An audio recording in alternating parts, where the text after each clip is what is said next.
요즘에는 부업하겠다는 분, 뭐 자영업하겠다는 분 진짜 엄청 많잖아요. 근데 혼자서 이거를 다 하려고 해.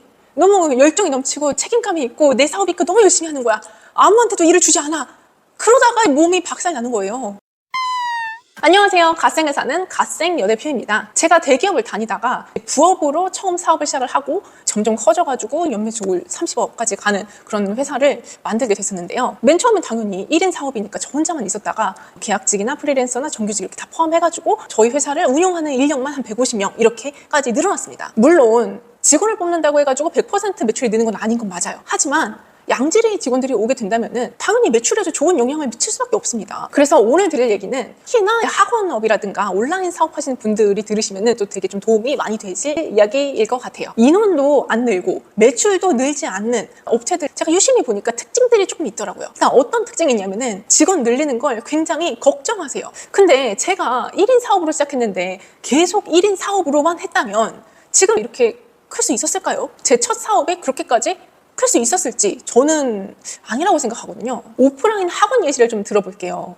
내가 메인 강사예요. 그러면 처음에는 내가 다 커버가 가능하죠. 근데 학원생이 많아지면 많아질수록 문제가 생깁니다. 내 몸은 하나니까. 애들이 초급, 중급, 고급 이렇게 역량별로도 또 달라요. 그럼 레벨별로 운영을 해야 되는 일들이 생기지 않습니까? 그럼 그때에는 사람을 채용을 해야 되는데 사람 채용하는 걸 걱정하시는 분들이 계시더라고요. 우리 가게 옆에 또 똑같은 거 이렇게 차리면 어떡하냐. 당연히 할 수 있는 걱정들이죠. 그리고 내가 할 때는 애들의 만족도가 너무 좋아. 부모님하고도 소통도 잘 되고 애들이 환불을 안 해. 계속 다녀. 그런데 다른 선생님한테만 가면 재결제도 일어나지도 않고 환불이 자꾸 일어나고 컴플레인이 걸려. 그렇게 되니까 대표님들 입장에서는 이거 사람 늘리는 거 할 뜻인가? 차라리 그냥 안 하는 게 낫겠다 라고 생각하시고 안 하시는 경우들도 있어요. 그냥 내가 혼자서 감당할 수 있는 정도만 하지. 물론 그것도 방법이긴 하겠지만 그건 어떻게 보면 매출을 더 늘릴 수 있는데 그 늘릴 수 있는 매출을 포기하는 것과 다름이 없습니다. 저는 그래서 매출이 월에 300만 원 나올 때부터 채용이라는 거를 시작했습니다. 저는. 물론 저 300만 원으로 대체 직원을 어떻게 채용을 했느냐라고 물어보시는 분들이 있을 텐데 그거 뒤쪽에 이야기를 좀 하도록 하겠습니다. 그리고 또 직원들을 뽑는 거를 우려하시지만 직원을 뽑아도 직원한테 위임하는 걸 또 굉장히 우려하세요. 직원들이 나만큼 일을 못한다는 거죠. 내가 하면 뭐 이거 한두 시간 만에 하는 일인데 저 친구한테 맡기면은 무슨 왼종일 이틀이 걸린다. 엄청 생산성이 떨어지는 거 아니냐. 차라리 내가 하는 게 생산성이 더 높다 라고 하시는 분들이 계십니다. 그런데 매출이 늘어나기 위한 고민은 대표님밖에 할 수 없는 거고 그 친구는 이틀이 걸려도 대표님이 2시간 만에 하는 일을 어쨌든 하루면 할 수 있는 거예요. 매출이 늘어나도록 고민하고 다른 사람들과 뭐 협업의 제안을 가져오거나 기회를 만들어내거나 정부 지원 사업에 지원을 하거나 뭐 이런 여러 가지 고민들, 전략들을 세우는 일은 그 사람이 100시간을 해도 할 수가 없어요. 이건 대표님 혼자만 할 수 있는 일이에요. 근데 대표님들이 내가 혼자서 할 수 있는 일이 이만큼 많고 내가 하면 빨리 되니까 그냥 빨리빨리 하지 이렇게 다 해버리면 매출을 늘리는 고민을 그만큼 못 하시는 거예요. 어찌 보면. 그래서 제가 첫 사업을 시작했을 때에는 저는 어느 정도 매출이 조금씩 날 때부터는 단순 업무들, 제가 꼭 하지 않아도 시간이 좀 걸리는 일, 그런 좀 난이도가 낮은 일들부터 위임을 시작을 했었습니다. 궁금하실 거예요. 대체 그 한 300만 원 정도 나는 매출로 어떻게 사람을 뽑냐, 그리고 어떻게 이렇게 위임을 하기 시작했냐 되게 궁금해 하실 텐데요. 그 방법은 바로 작게 시작하는 겁니다. 작게. 이 작게가 뭐냐, 뭐 프리랜서나 알바나 아니면 계약직이나 이렇게 정규직이 아닌 형태로 일단은 먼저 채용을 시작하는 거예요. 채용도 해봐야 늘어요. 그리고 좀 잘못된 채용을 해봐야 이런 사람들을 뽑으면 안 되는구나. 그리고 나는 이런 사람들이랑 오히려 더 잘 맞는구나. 이런 어떤 기준들도 생기게 됩니다. 면접 스킬도 점점 늘어나게 되고요. 사람을 다루는 기술이 늘어나는 거죠. 저는 처음에는 CS, 영업, 마케팅 뭐 이런 정규직이 할 만한 일들도 다 재택으로, 다 계약직 혹은 다 알바 뭐 이렇게 프리랜서로 시작했습니다. 그리고 저도 온라인 교육업체다 보니까 교육을 하는 사람도 저는 다 재택, 다 프리랜서로 시작을 했어요. 그렇게 하다 보니까 비용이 적어요. 그리고 계약직이나 프리랜서는 헤어져야 할 시기에 잘 헤어질 수 있는 어떤 방안이 될 수 있다는 거죠. 그리고 처음에 회사가 돈이 많이 없는데, 자금이 없는데 투자를 아직 안 받은 상황이다라고 한다면 좋은 양질의 인재분들이 프리랜서 형식으로 부업처럼 하고 싶어 하시는 분들도 있단 말이에요. 뭐 어떻게 좀 이렇게 연결을 해가지고 저희 회사 일을 좀 맡기거나 하면은 우리 회사 입장에서도 되게 양질의 인력이 우리 회사 일을 도와주시는 거니까 더 빨리 성장할 수밖에 없게 됩니다. 회사를 빨리 키우는 데 있어서는 직원 채용을 좀 빨리 하고 좀 두려워하지 않고, 근데 그만큼 양질의 직원이어야겠죠. 그런 사람들이 왔을 때 되게 도움이 많이 된다고 생각합니다. 이게 핵심이라고 생각해요. 근데 프리랜서나 아니면 계약직으로 시작을 했을 때 장점도 이렇게 있지만은 단점도 분명히 있긴 하거든요. 자, 일단은 사람을 뽑아요. 사람을 뽑는 게 중요한 게 아니라 이 사람이 지속적으로 이 회사에 남아있는 것도 중요하잖아요. 이 사람을 뽑았는데 하루 이틀 후에 막 나가. 그러면은 이 사람을 뽑기 위한 시간과 노력을 그냥 다 날아가 버리는 건데 얼마나 아깝습니까? 저희 회사의 경우만 하더라도 면접을 보기로 했는데 면접에 안 와. 최종 합격을 했는데 갑자기 하루 이틀 만에 나가기도 해. 월요일 날에 봅시다 라고 하고 갔는데 금요일 날까지는 사람이 괜찮아 보였어. 근데 월요일 날에 딱 아침에 출근을 하고 나니까 이 사람의 책상 위에 아무것도 없어졌어. 사람이 증발해 버렸어. 막 이런 케이스들까지 진짜 무궁무진합니다. 자영업자로 치면은 뭐 알바생을 뽑았는데 갑자기 오기로 한 시간에 안 온다든가, 아니면은 알바생을 뽑았는데 자꾸 나간다든가, 아니면 우리 회사에서 이렇게 좀 배워가지고 바로 옆 가게를 차려버린다든가, 이런 일들이 있겠죠. 그럼 이런 일들을 어떻게 하면은 진짜 최소화할 수 있을까라고 하는 점에 대해서 말씀을 드릴게요. 일단 첫 번째, 직원이 만족할 수 있는 크게 뭐라도 줘야 합니다.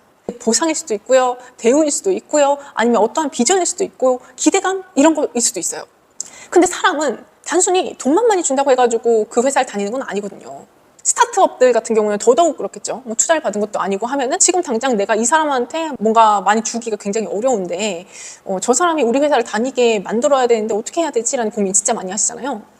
근데 돈을 많이 주기도 어렵고 말입니다. 그렇다고 뭐 복지나 이런 것도 매출이 아직 없는데 복지를 어떻게 많이 해줍니까?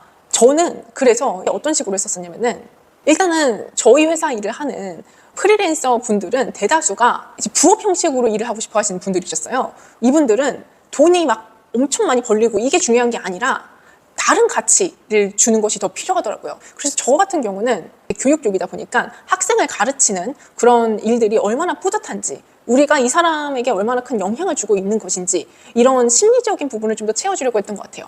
근데 그런 부분이 어찌 보면은 부끄럽기도 하고 오글거린다라고 생각할 수도 있겠지만은, 이런 게 괜히 있는 게 아니거든요. 기업들이 비전이나 미션 이런 걸 괜히 세우는 게 아니에요. 진짜 그 회사에 다니는 게 자부심이 들고 너무 좋은 분들은 티셔츠에 회사 로고가 이렇게 그려져 있다든가 하는 옷들도 되게 잘 입고 다니시거든요.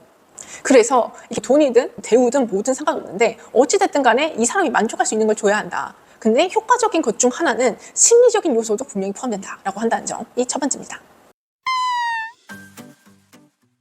저 궁금한 게 있어요. 대표님, 혹시 문서 이런 거 좀 잘 쓰시나요? 이게 문서라고 하는 게 뭐 여러 가지가 있긴 하죠.